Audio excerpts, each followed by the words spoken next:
এইগুলো আমরা কোনগুলো দেখেন, আমরা সামনে যেটা দেখতে পাচ্ছি সেটা ইন্ডিকেটর ল্যাম্প, এবং কি এখানে যেটা দেখতেছি সেটা হচ্ছে রিলে।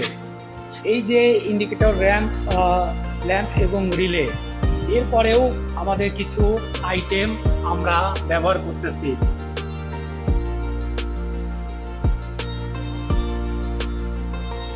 তো সবাই খেয়াল করেন আমরা এছাড়া কি কি ম্যাটেরিয়ালস ইউজ করতেছি বা কি কি জিনিস ব্যবহার করতেছি, এইটা আমরা আপনাদেরকে সিরিয়াল অনুযায়ী বলবো। প্রথমে আমরা যেটা বলতে চাচ্ছি সেটা হচ্ছে আমাদের সবচেয়ে একটু কস্টিংও বেশি, দামও বেশি বলা যেতে পারে, যেটার নাম আমাদের যেই মূল ম্যাটেরিয়ালস সেটা হচ্ছে ক্যাপাসিটর। আমরা হ্যাভেলসের ক্যাপাসিটর ব্যবহার করি, পসের ব্যবহার করি। আপনারা আপনাদের প্রতিষ্ঠানের যে কোনো প্রয়োজনে যদি PFI লাগে আমাদেরকে অর্ডার করতে পারেন। আমরা অনেক সুন্দর এবং কি অনেক গর্জিয়াস টাইপের করে এবং কি অনেক ভালো ব্র্যান্ডের ক্যাপাসিটর, ম্যাগনেটিক কন্ডাক্টর এবং সার্কিট ব্রেকার দিয়ে PFI ব্যবহার করে থাকি।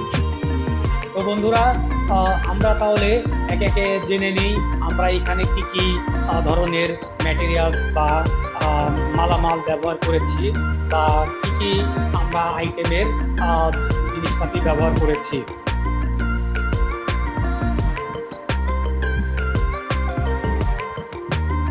তো জি শাহিন সরকার, যে আমরা ABB ব্র্যান্ডের যেই সার্কিট ব্রেকার এবং ম্যাগনেটিক কন্ডাক্টর এগুলো ব্যবহার করেছি। তো খেয়াল করেন আপনারা সবাই, তো আমরা প্রথমে যেটা ব্যবহার করেছি সেটা দেখতে পাচ্ছেন, আমরা ম্যাগনেটিক কন্ডাক্টরের পরে আছে, এরপরে আমরা একটা মূল যেটা বাসবার, এই বাসবার ব্যবহার করেছি। এরপরে যেটা ক্যাপাসিটর আপনাদেরকে এর আগে দেখানো হলো, ওই ক্যাপাসিটর আমরা ইউজ করেছি। এছাড়া MCB এবং MCCB, এই যে এটা হচ্ছে MCB এবং এইটা হচ্ছে MCCB। একটা হচ্ছে MCB moulded miniature circuit breaker, আর একটা মোল্ডেড কেস সার্কিট ব্রেকার।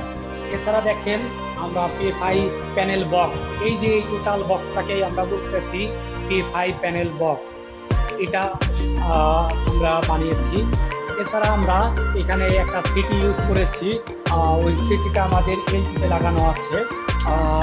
এছাড়া পাওয়ার কেবল দ্যাটস মিন আমরা এই যে মোটা 10 RM, 6 RM, 4 RM, এই যে বিভিন্ন সিকোয়েন্সের বিভিন্ন রেটিংয়ের কেবল ব্যবহার করেছি।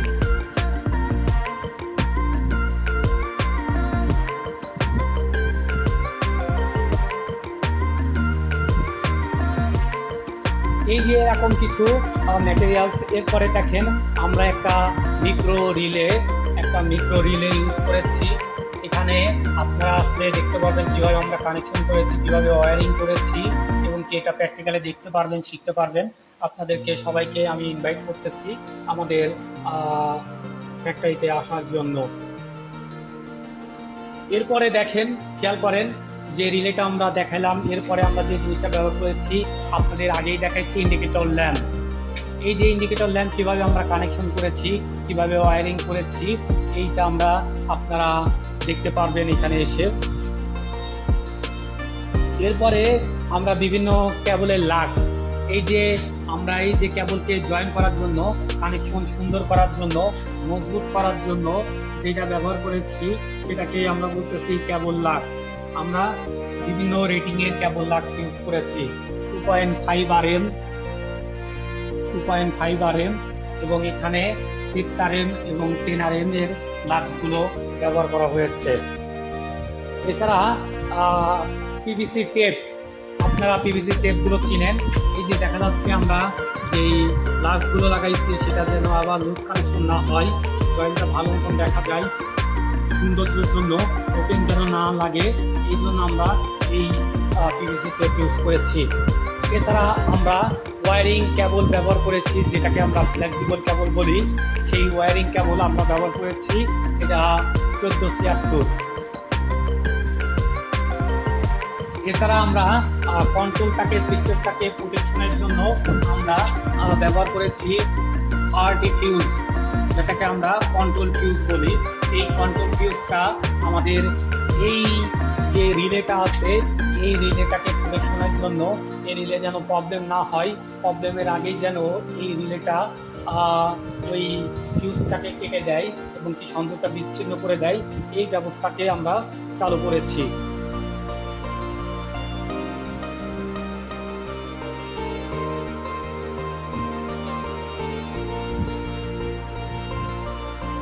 ধন্যবাদ রকুনুজ্জামান রাজুকে। উনি এমসিবির মিনিংসটা লিখেছে মিনিয়েচার সার্কিট ব্রেকার, এবং এমসিবি মানে moulded case circuit breaker. Moulded case মানে মজবুত, টেকসই এবং কি শক্ত কাঠামো এবং টেকসই যেই কাঠামো সেটাকে বলা হয় মোল্ডেড কেস। এরপরে আমরা যে জিনিসটা ব্যবহার করেছি সেটা হচ্ছে বাসবার সাপোর্টার। আপনারা খেয়াল করলে দেখতে পারবেন আমরা এই যে বাসবারটাকে লাগানোর জন্য, এই বাসবারটাকে আমরা প্যানেল থেকে আলাদা করার জন্য, সেপারেট করার জন্য আমরা যেই সেপারেটরটা লাগাইছি এইটাকেই বলতেছি বাসবার সাপোর্টার। এরপরে আমরা যে জিনিসটা ব্যবহার করেছি বাসবার সাপোর্টারের পরে হিটসিং টিউব, বাসবারের উপরে যে ইনসুলেশন করার জন্য যে আমরা টিউব ব্যবহার করেছি সেটাকে বলছি আমরা হিটসিং টিউব। সবাইকে অসংখ্য ধন্যবাদ। আমরা আসলেই এক্সাইটেড, আমাদের সাথে প্রায় ৪৬ জন এখন মেম্বার আমাদের লাইভটা দেখতেছে। তো বন্ধুরা আমরা আরেকটু ডিসকাস করব, আপনারা যদি আমাকে সময় দেন, যদি আপনারা বলেন যে আরও বিষয় কিছু আলোচনা করার জন্য আমরা আলোচনা করব। তো এরপরে আমরা যেটা অ্যালুমিনিয়াম চ্যানেল, এখানে আমরা ওই যেই বিভিন্ন সার্কিট ব্রেকার এবং কি ম্যাগনেটিক কন্ডাক্টরকে ওই যে বেসটাকে বসানোর জন্য যেই অ্যালুমিনিয়াম চ্যানেল আমরা ব্যবহার করেছি, এইটা আমরা এই প্যানেলে ব্যবহার করেছি। এছাড়া প্যানেল গ্যাসকেট এখনো লাগানো হয় নাই। আমরা এই যে এই প্যানেল ডোরটাকে আটকানোর সময় আমাদের সাউন্ড যেন না হয় এবং কি এদিকে পোকামাকড় না ঢোকে এবং কি নিরাপত্তার জন্য আমরা এখানে গ্যাসকেট লাগাই, প্যানেল গ্যাসকেট যেটাকে আমরা বলি। এরপরে আমরা দেখছেন এখানে বিভিন্ন নাট বোল্ট উইথ ওয়াশার, এইগুলো আমরা এই প্যানেলে ইউজ করেছি। তো শিক্ষার্থী এবং বন্ধুরা, আমরা হচ্ছে এই যে এরকম বিভিন্ন PFI, আচ্ছা আমরা হচ্ছে এমডি রকুনুজ্জামান লিখেছেন কখন নেগেটিভ আসে। নেগেটিভ আসার অনেক কারণ আছে, আমরা ডিসকাস করবো আসতেছি। এরপরে আমরা স্পাইরাল পাইপ ওয়ারিংটাকে সৌন্দর্য গোছানো এবং কি অনেক স্মুথলি করার জন্য আমরা একটা স্পাইরাল মানে পেঁচানো একটা পানির কালারের মতন একটা পাইপ ব্যবহার করেছি।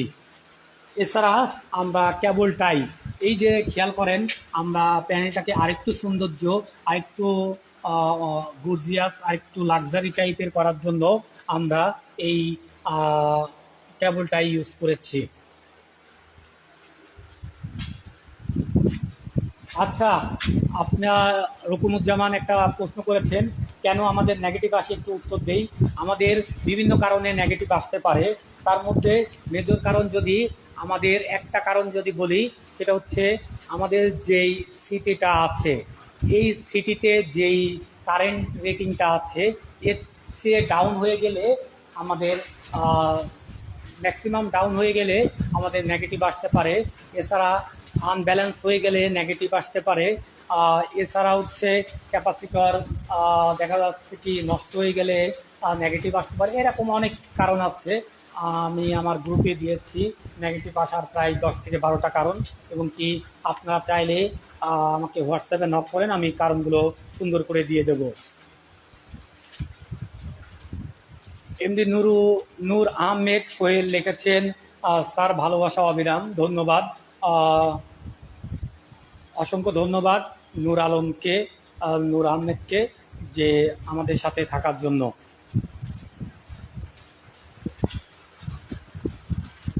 আচ্ছা, এরপরে আমরা আসবো আমরা এই যে PFIটা আমরা কিভাবে সিলেকশন করব।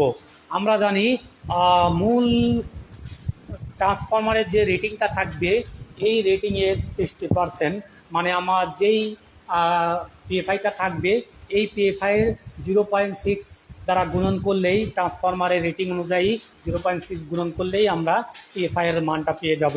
ফর এক্সাম্পল, আমি আর যদি 750 কেবিআরের একটা ট্রান্সফরমার হয়, সেক্ষেত্রে আমরা 0.6 দিয়ে গুণন করলে 450 কেবিআর হয়। তাহলে আমরা 450 কেবিআরের এই যে ক্যাপাসিটারটা করব, সাজাবো এবং কি আমরা নেব। তো এইরকমভাবে আমরা পিএফআই এর টোটাল কত কেবিআর লাগবে এইটা আমরা সিলেকশন করে থাকি। এরপরে যে বিষয়টা আসে সেটা হচ্ছে আমাদের এখানে যেই বাসবারটা আছে আমরা কিভাবে সিলেকশন করি, সার্কিট ব্রেকার কিভাবে সিলেকশন করি, কেবলটা কিভাবে সিলেকশন করি, এই বিষয়গুলো আমাদের আলোচনায় আমরা আনবো।